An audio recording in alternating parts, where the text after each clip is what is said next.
Hello दोस्तों, नमस्कार, प्रणाम।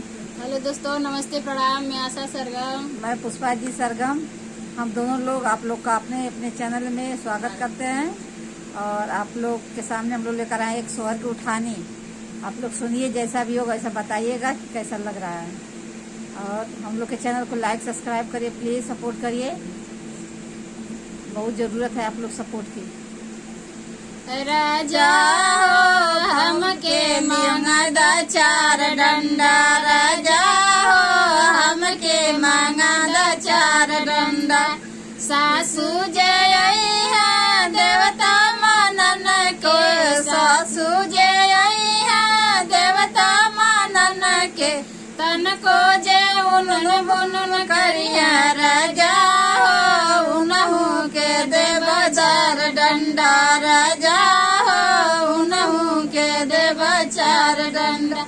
राजा हो हमके मांगदा चार डंडा, राजा हो हमके मांगदा चार डंडा।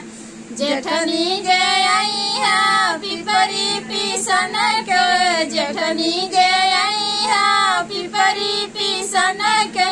तन को जे उनन बुनन करिया, राजा हो उनहु के देव चार डंडा, राजा हो उनहु के देव चार डंडा। राजा हो हमके मांगदा चार डंडा, राजा हो हमके मांगदा चार डंडा।